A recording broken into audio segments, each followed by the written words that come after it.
Kali ini, Wapres Gibran benar-benar sangat luar biasa, menunjukkan kredibilitas dan kedewasaan politik yang benar-benar jempolan. Sangat luar biasa di saat fraksi-fraksi DPR berjoget ria, tetapi Gibran tetap bersikap elegan, bersikap sempurna yang tentunya untuk memikirkan kesejahteraan rakyat. Tidak cuma itu, sidang tahunan MPR serta HUT RI ini seolah menjadi momentum yang sangat-sangat krusial untuk membongkar watak asli semuanya. Oke, mari kita kaji bersama-sama.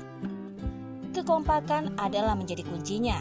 Jadi ada Pak SBY, ada Pak Joko Widodo, ada Pak Presiden sendiri, 3 presiden yang terpilih. Yang pertama dulu saya kira Pak SBY, yang kedua Pak Jokowi, dan yang sekarang ketiga Pak Prabowo. Jadi saya kira satu momen yang bagus untuk menunjukkan kepada rakyat kita bahwa kita bersatu. Tapi bukankah lebih bagus kalau lengkap ada presiden terdahulu yang mana mungkin ada Ibu Mega, tapi sayangnya beliau berhalangan. Soal Mas Gibran yang banyak orang belum tahu, di saat beliau dilantik jadi wali kota Solo, ekonomi Solo itu minus 1,74%. Nah, di akhir tahun 2022, ekonomi Solo mencapai 6,25%, di atas rata-rata ekonomi nasional yang hanya 5,3%. Dan ya kita tahu, Solo itu di atas Jawa Tengah, di atas Semarang, di atas Provinsi Jawa Tengah. Dan Solo itu kota kecil, hanya 44 km persegi, dan hanya hidup dari pariwisata, retribusi, dan pajak. Dia nggak ada pertanian, nggak ada peternakan, nggak ada tambang. Tapi Mas Gibran punya kemampuan. Faktanya jauh lebih hebat daripada yang lebih senior. Tapi pasti kalau pergi ke Solo sudah berkali-kali cari hotel di Solo itu susah. Booking dengan rate yang tinggi, bandaranya full dan itu fakta. Ekonominya tumbuh, masyarakatnya sejahtera. Kembali lagi ke IKN. Dulu tuh banyak sekali hoax-hoax tentang IKN. Bangun istana di tengah hutan, membabat hutan itu salah. Ya sudah, tahu yang benar gimana. Di sana itu ada hutan produksi yang memang setiap 6-7 tahun itu memang dipotong. Jadi sekarang kita bangun IKN di sana, terus akan kita kembalikan lagi sebagai hutan heterogen yang pohon-pohon endemi asli Kalimantan. Ada pohon ulin meranti, ada pohon tengkawang. Jadi ini apa yang sudah dilakukan, kita semuanya sudah pas. Apa quality yang Mas lihat dari seorang Gibran? Kata seorang presenter kepada Kaesang, dia itu seperti bapak, tapi punya etos kerja lebih baik, punya kepercayaan diri lebih baik, lebih tegas dibandingkan bapak. Kalau bapak kan mungkin orang lihat itu orang Jawa, Mas Gibran itu semua jadi kayak plus-plusnya bapak. Lebih tegas ya? Iya, jadi kayak aku misalnya di perusahaan apapun, yang dia omongin sudah kita langsung pakai ikutin apa kata dia. Dia kayak udah kayak chairman big bossnya kita lah. Ngomong-ngomong, Mas Gibran juga memberitahukan bahwa dia udah punya jadi enggak butuh duit. Namanya manusia tetap butuh duit lah karena mau makan atau apa buat jajan atau happy-happy. Tapi dibilang lagi udah cukup kan ya, setidaknya cukup sampai anak cucu. Terus kalau udah cukup gantian yang diperkaya itu jangan kamu sendiri. Kamu harus bisa bantu orang lain dengan skala yang lebih besar. Kalau misalnya cuma di bisnis, aku cuma bikin CSR dan paling hanya 1.000-2.000 orang. Tapi kan kalau dalam politik bisa kayak walaupun nggak secara langsung membuat sebuah regulasi karena aku sendiri nggak tahu dan ada teman-teman di mana membuat impact yang besar sebenarnya buat seluruh masyarakat Indonesia. Kayak salah satunya adalah aku didorong sama teman-teman PSI. Kalau nanti sudah masuk ke Senayan itu untuk dorong RUU perampasan aset yang dimana koruptor bisa dimiskinkan. Itu aku selalu tekankan. Aku selalu bilang ke mereka, perjuangan ini untuk pertama kali ketika kalian masuk. Tapi ketika enggak bisa kita lakukan secara internal, masuk secara internal. Jadi yang di dalam partai, kalau ada yang melakukan kita rampas secara internal. Partai sendiri itu nantinya kita coba koordinasi dengan KPK atau dengan kepolisian atau dengan siapapun yang pastinya bisa kita lakukan secara internal. Apakah itu nantinya kita ambil asetnya? Nanti kalau kita yang ambil dikira pencurian ya, itu yang masih kita pelajari. Ngomongin soal value-value dari Mas Kaesang yang terjun ke politik, berarti influence-nya adalah Mas Gibran. Bukan kok Orang sekali mungkin ngira nggak Mas Gibran. Jadi saudara kita punya pertanyaan, apakah Prabowo, Jokowi, dan Gibran membutuhkan Megawati atau PDIP? Bukankah itu hanya pertanyaan yang simpang siur?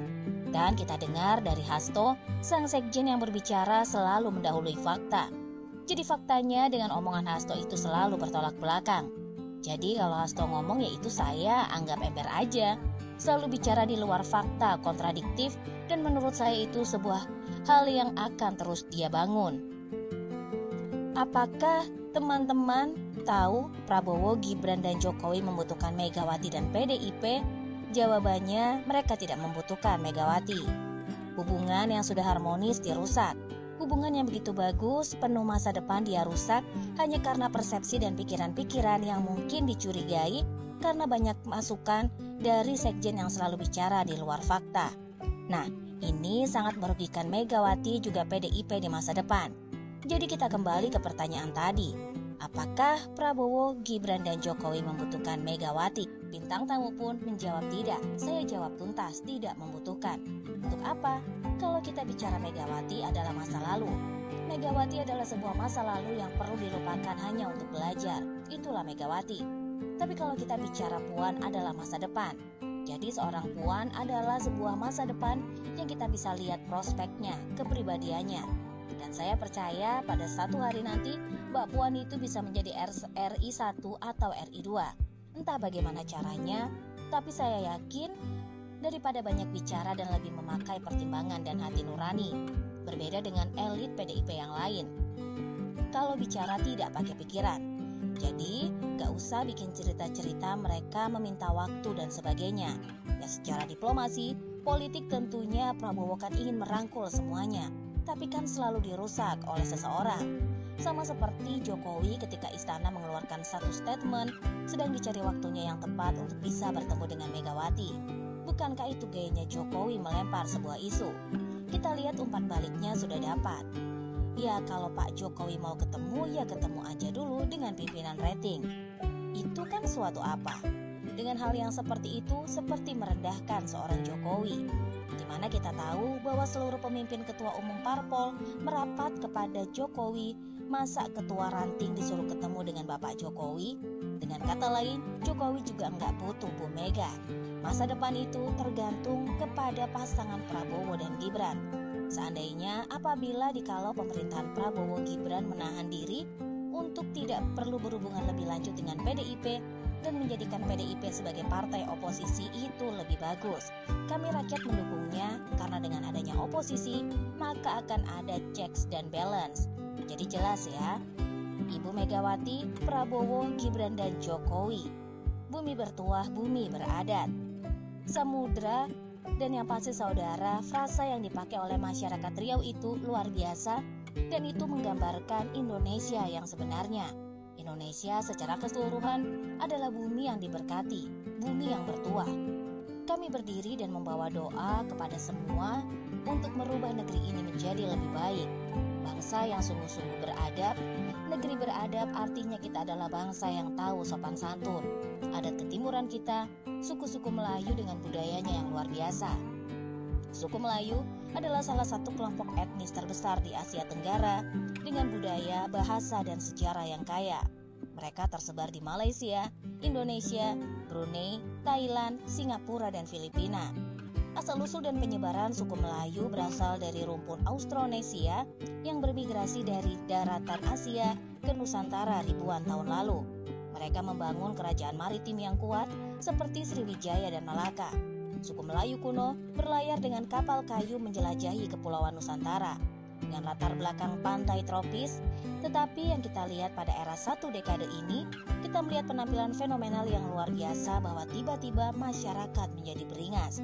Ada 4 perkara arah perubahan kita semua. Pertama adalah merubah prinsip kedaulatan rakyat menjadi kedaulatan yang sesungguhnya. Dan ini adalah kesempatan yang luar biasa. Di hari kemerdekaan kita merayakan bersama hari ulang tahun negeri kita yang tercinta Indonesia yang ke-80 tahun. Yang pasti kita harus mengucapkan syukur berada di negeri yang bertuah. Kita adalah negeri yang beradat. Kita memiliki budaya sopan santun ketimuran yang harus terus kita pelihara.